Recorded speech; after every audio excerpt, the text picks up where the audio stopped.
จะได้ประสานสามัคคีทำให้บุญพาป่าครั้งนี้สำเร็จลงด้วยดีบนพื้นฐานของความสามัคคี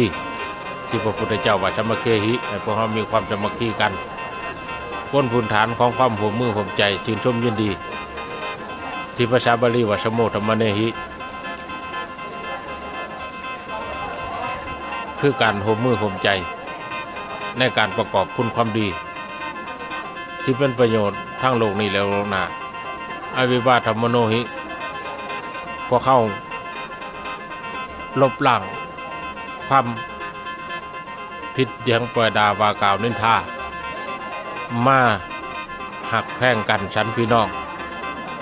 รวมมือทุกอย่างในการสร้างบุญสร้างกุศลเพราะชีวิตของพวกเขาทุกคนบ่แน่ว่ามันจะจากโลกนี้ไปเมื่อใดแต่เมื่อเขาได้สร้างคุณงามความดีเอาไว้เขาได้มีบุญไว้ในหัวใจถึงสังขารการเวลามันจะล่วงผ่านไปและชีวิตเขาก็จะลุดล่วงไปก็ชื่อว่าเขาได้เตรียมพร้อมในการทำคุณงามความดีในการเตรียมเสบียงสำหรับการเดินทางเป็นจังไดท่านผู้ชมในทางบ้านผู้ใดที่ตอบถูกเอา10ไปเลย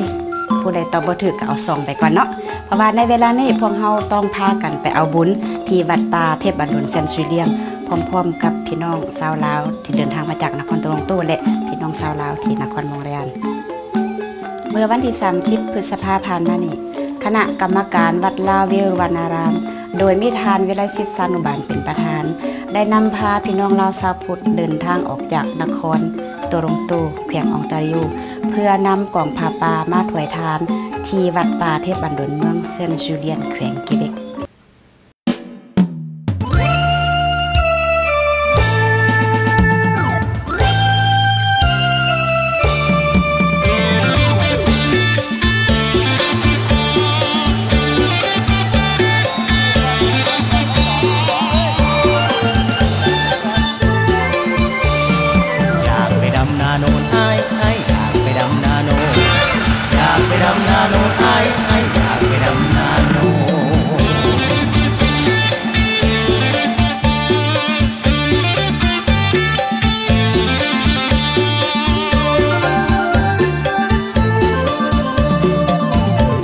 ของอ้ายหักบ่ไหวพาโลหักผู้สาวเซโนตั้งแต่งานข้าป่ามาจนวันนี้ก็ยังบ่เลิกบ่ลามาจนวันนี้ก็ยังบ่เลิกบ่ลายังคิดเห็นหน้าอยู่แพ่แว่แพ่แว่มาส่งต่อไหมจึงแบกควันมา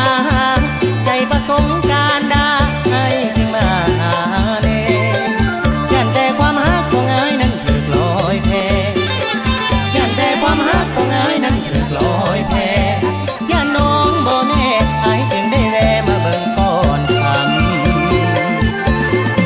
ำสาวเซโนอ้ายหักเจ้ากว่าไผน้องคงบ่แลงน้ำใจเหมือนเซโนบ่มีน้ำใจพ่อแม่มาสู่ขอน้องคนหามันแล้วมันเป็นจังได๋พ่อแม่มาสู่ขอน้องคนหาแล้วสิได้ตัวเป็นนางฟองคนใหม่เลยแต่เป็นครูซื้อของนี้ผมยังไม่หายเลยวันนี้เราคือเด็กหาที่นี่หากแม่ได้สิขอหับใส่คนดีหากแม่ได้สิขอหับใส่คนดีให้เข้าหน้าโนนปีนี้ไปซื้อคำที่ตลาดเซ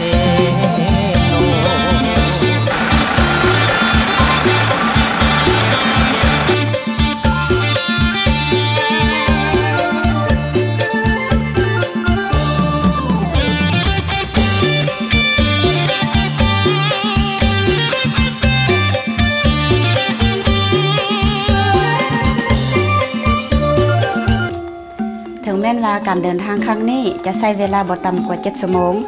ซ้ำบ่นำยังมีอุปสรรคในการเดินทางครั้งนี้อีกด้วยเพราะว่ารถเมล์คันที่2ที่อาจารย์บุญมาเป็นผู้นำทางนั้นได้พลัดหลงทางไป ทั้งที่อาจารย์บุญมาก็เคยได้มาวัดป่าเทพบันดลนี่หลายครั้งหลายหนแล้ว อาจจะเป็นเพราะความตื่นเต้นของเพิ่นจึงเฮ็ดให้หลงทาง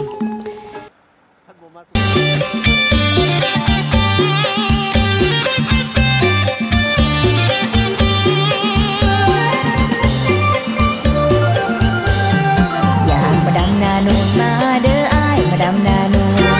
อยากมาดำนาโนนมาเด้ออ้ายมาดำนาโนน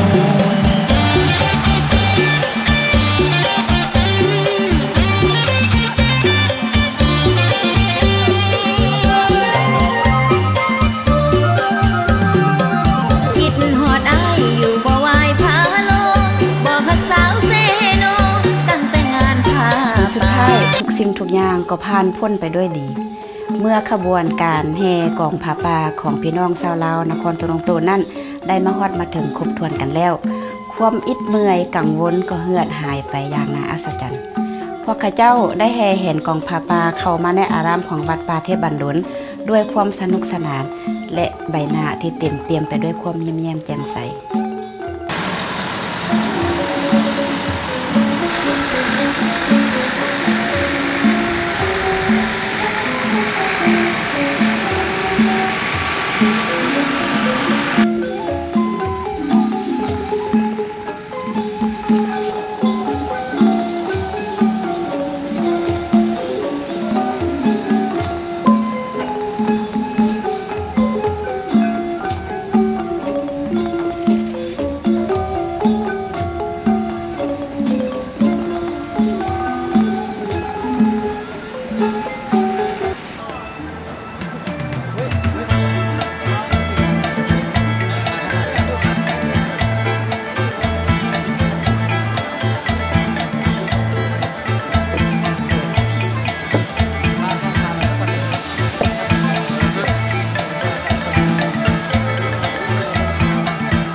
สบายดี